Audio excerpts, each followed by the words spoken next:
अच्छा, हमारे ब्रज में लाज मर्याद बड़ी पालन करती हैं माताएं, इतना इतना घूंघट करके रहेंगी। यशोदा मैया की आयु भले 80 वर्ष की है, परंतु अभी भी यमुना जल भरने जाती हैं घूंघट करके जाती हैं। क्यों? अरे भाई, इतने सारे लोग हैं बाहर, कौन कौन पुरुष बैठे होंगे, सबके सामने थोड़ी भाव से जाती हैं। अब मैया जाती यमुना जल भरवे, लाला रोवे, मुंह ले चल मैया, मैं चलूंगो, मैं ना रह रो, धरती पर लेट जाए। तो यशोदा मैया के अच्छा कर, एक काम कर लाला, मैं तो मटकी पकड़ूंगी तो तेरा ध्यान कैसे धरूंगी, तो एक काम कर, तू मेरी साड़ी को एक छोड़ पकड़ ले, तू या को पीछे पकड़ के चले कर। आगे आगे यशोदा मैया अपनी मटकी संभालती भाई जा रही है, और पीछे नंद नंदन नन्हे से 3.5 वर्ष के हैं, पीछे मैया की वो पल्लू पकड़ करके पीछे पीछे चल रहे हैं। और जैसे ही श्याम सुंदर निकलते हैं, गोपियों में अफरा तफरी मच जाती है, और सब गोपियां तैयार हो जाती हैं, कोई खिड़की पर, कोई अटारी पर, कोई छत पर, कोई बहाने से बस उस मार्ग पर जा रही है जहां से यशोदा जी आ रही है। क्यों? लाला को देख लेंगे। एक बहुत सुंदर पद है, चलो सखी निरखिए नंद कुमार। सब सखियां आपस में योजना बनाती हैं, बोले आज कन्हैया को कैसे देखना है,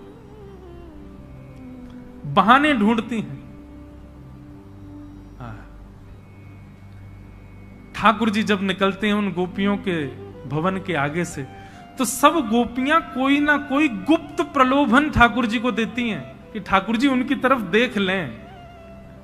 नन्हे से ठाकुर जी एक हाथ से तो मैया की चुन्नी पकड़ रखी है, दूसरे हाथ से अपने अंगूठा को चूसते हुए जा रहे हैं, और यहां गोपियां ठाकुर जी को लोभ प्रलोभन दे रही हैं।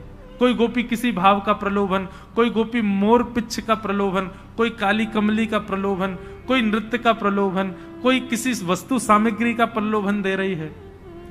परंतु एक गोपी क्या करती है, धौरी गैया का दूध काट करके बढ़िया उसको जमा करके वहां को सुंदर मक्खन निकारो है, वह मक्खन को अपने हाथ में लेके स्वयं बाहर नहीं आती है, खिड़की से केवल हाथ बाहर कर ले अपनों। अब यशोदा मैया तो निकली, लेकिन ठाकुर जी की दृष्टि पड़ गई वही मक्खन पे। अब लाल जी वह मक्खन को देखें, रुक जाएं, लेकिन मैया को पल्लू खींचे तो चलन लगे। गोपी मक्खन दिखा के इशारों कर रही है, इतको आजा। ठाकुर जी मैया की साड़ी छोड़ दें और वह गोपी के भवन में प्रवेश कर जाएं।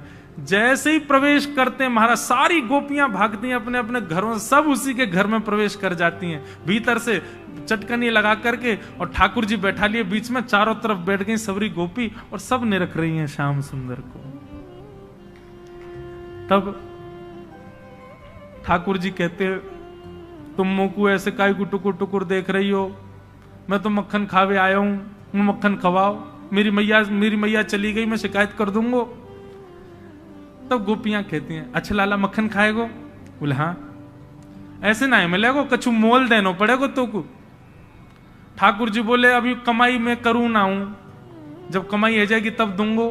बोले ना लाला, तू दूसरा मोल दे दे। बोले कहां मोल दूं बता। बोले काम करने के नाच के दिखाई दे हमें, नहीं नृत्य करके दिखा। नन्हे से ठाकुर जी के नेत्रों में आंसू आ रहे हैं, यशोदा मैया को याद कर रहे हैं, लेकिन गोपियों ने पकड़ रखा, बोले पहले नाच हमारे आगे।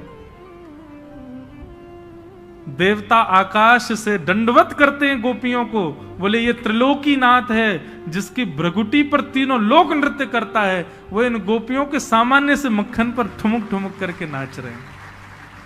तब रसखान लिखते हैं, ताही अहीर की छोहरिया, छचिया भरी छाछ पे नाच नचायो। उस परब्रह्म को जिसके आगे महादेव भी हाथ जोड़ के खड़े रहते हैं, जिसके आगे साक्षात ब्रह्मा भी हाथ जोड़ करके खड़े रहते हैं, जिसके आगे तीनों लोग थरथर कांपते हैं, वो ब्रजवासी इन अहीरों की छोरियों के आगे ऐसे नृत्य करते हैं जैसे अगर नाचे नहीं तो तीनों लोग चुरा ले जाएंगी गोपी इनसे।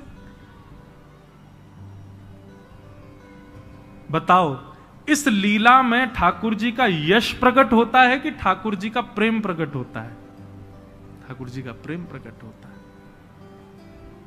धर्म तो कहता है भगवान को सिंहासन पर बिठाओ, धर्म तो कहता है ऐसा कुछ मत करो जिससे भगवान को तकलीफ हो, लेकिन प्रेम कहता है वो सब जायज है। यहां सब कर सकते हैं।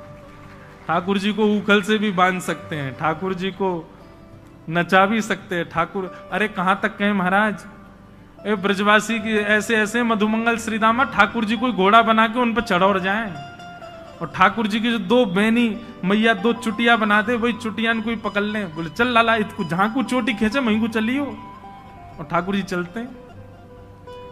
देवता आकाश में खड़े खड़े चिंता करते, बोले कि अरे भैया तुम भगवान के केश खींच रहे हो, तुमको पता है उनका एक रोआ भी टूट गया तो एक ब्रह्मांड नष्ट हो जाएगा वहां का।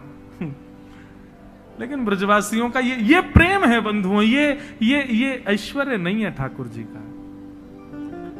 नारद जी ने कहा आपके चित्त को तब तक शांति नहीं मिलेगी जब तक आप ठाकुर जी के प्रेम का बखान नहीं करोगे, प्रेम को प्रकट नहीं करोगे।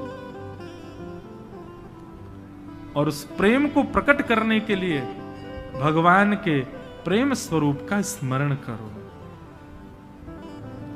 समाधिनानुस्मर तद विचेष्टितम, आप समाधि लगाओ और समाधि लगा करके भगवान के उत्तम श्लोक, उनके उत्तम लीलाओं का चिंतन करो, और चिंतन करके उन लीलाओं का सुंदर भाव वर्णन करो। तब श्री वेदव्यास जी महाराज ने नेत्र बंद करके चिंतन किया, और वर्षों तक चिंतन करते करते करते करते जो भाव चित्त में प्रकट हो रहे थे, जो भाव मन में प्रकट हो रहे थे, उन्हीं भावों को जब प्रकट करके अवतरित किया गया, उतारा गया, तभी पुराण संहिता, पुराण सम्राट श्रीमद् भागवत की रचना हो गई। बोलो भागवत महापुराण की जय। अब समझ आई भागवत जी की रचना कैसे हुई। भागवत जी का मूल आधार क्या है? तप नहीं, जप नहीं, योग नहीं, साधना नहीं, नियम नहीं, धर्म नहीं, अर्थ नहीं, काम नहीं, मोक्ष नहीं। भागवत जी तो केवल एक आधार को लेके, प्रेम। इनसे प्रेम की ही कामना करो, ये प्रेम से भर देंगी आपको, ये प्रेम ही प्रदान करती हैं। और जब प्रेम से ओतप्रोत हो, मैं एक बात कहता हूं कथा में, हम सब कौन है? हम सब गुल्ला हैं। कौन है? गुल्ला। और श्रीमद् भागवत जी कथा क्या बोले? ये रस है।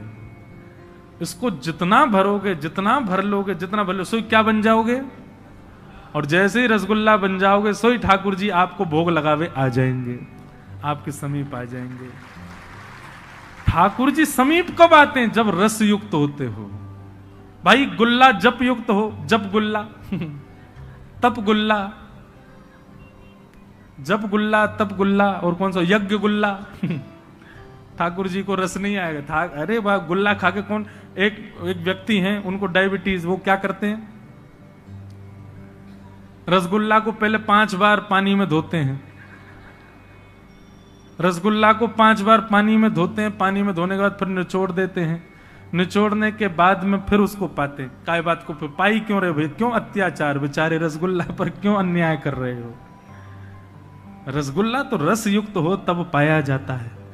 तो हम सब गुल्ला हैं, और ये भागवत की कथा रस की चाशनी है।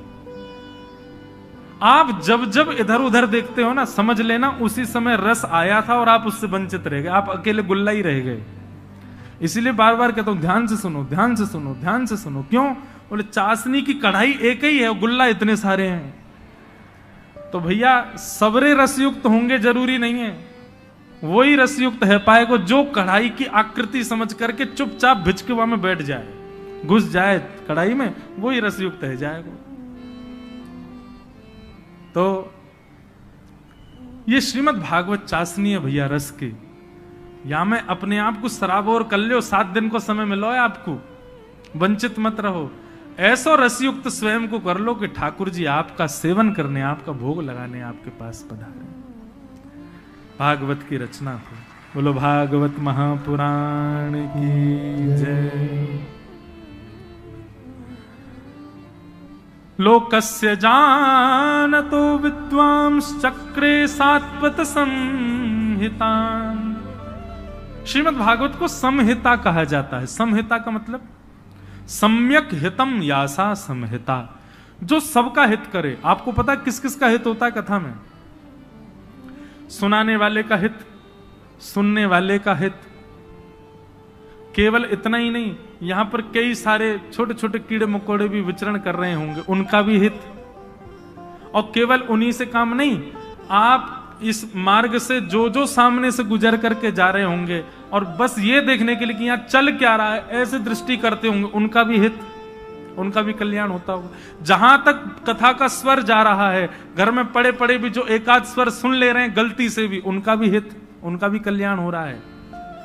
और केवल इतना ही नहीं, आप लोग कथा सुन करके जब यहां से जाएंगे तो जिस गली मोहल्ला में घूमते भाई आप जाओगे, उस गली मोहल्ला में जो जो आपका दर्शन करेगा उसका भी हित।